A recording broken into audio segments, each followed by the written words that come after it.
Assalamualaikum warahmatullahi wabarakatuh dan salam sejahtera untuk kita semua.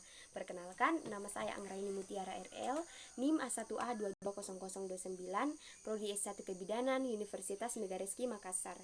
Nah, kali ini kita akan membahas mengenai bagaimana sih cara kerja sistem pencernaan dan organ apa saja yang berperan.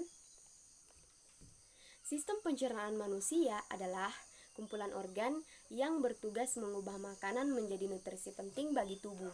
Nutrisi tersebut nantinya akan disalurkan ke seluruh tubuh dan berfungsi sebagai sumber energi, perkembangan, serta perbaikan sel lainnya.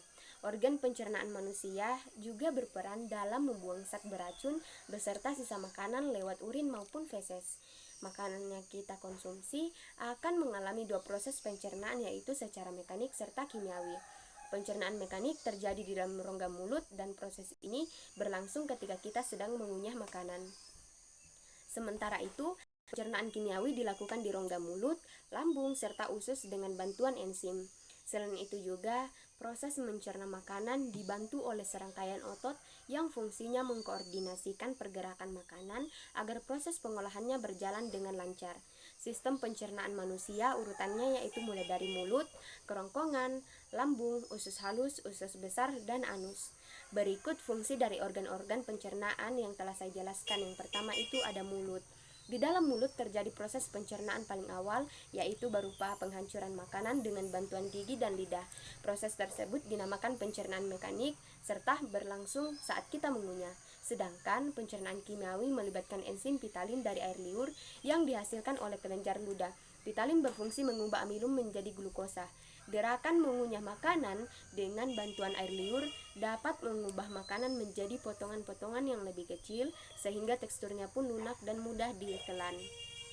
Setelah makanan yang kita kunyah cukup halus, lidah akan mendorong makanan masuk ke dalam kerongkongan. Yang kedua itu ada kerongkongan atau esofagus. Makanan serta minuman yang kita telan akan melewati kerongkongan, dan kerongkongan merupakan salah satu saluran pencernaan dengan panjang kurang lebih 25 cm.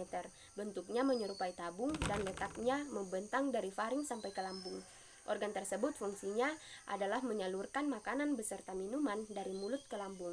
Di dalam organ pencernaan ini juga terdapat katup epiglotis dan fungsinya adalah untuk melindungi saluran pernafasan ketika menelan sehingga kita tidak tersedak. Selanjutnya, kerongkongan melakukan gerak peristaltik, yakni gerakan meremas-remas yang bertujuan mendorong makanan agar sampai ke dalam lambung. Yang ketiga itu ada lambung. Bentuk lambung yaitu seperti kantong dengan dinding berotot.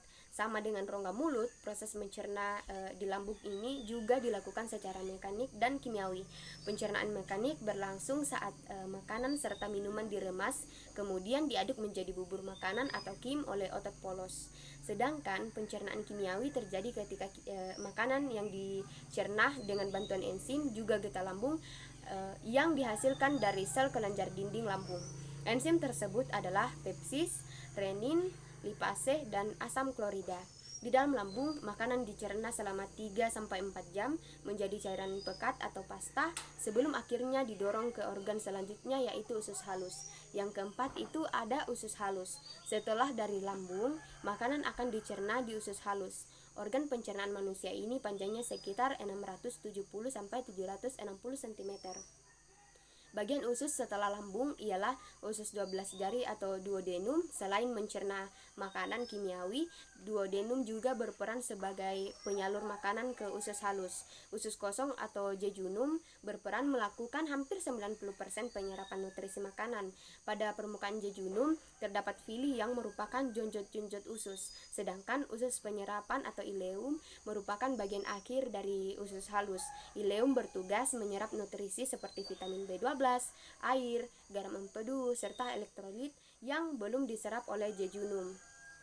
Zat-zat yang telah diserap oleh usus halus selanjutnya akan diedarkan ke seluruh tubuh oleh darah dan limfa. Yang kelima itu ada usus besar. Usus besar atau kolon berfungsi membuang air atau bahan tidak tercerna lainnya serta membentuk limbah padat berupa feses. Sisa makanan yang tidak tercerna akan disimpan di rektum bercampur dengan feses sebelum dikeluarkan dari tubuh melalui anus. Yang keenam, itu adalah anus. Bagian akhir dari sistem pencernaan manusia adalah anus, dan anus yaitu lubang di mana letaknya di ujung saluran pencernaan dan fungsinya sebagai jalan keluar feses.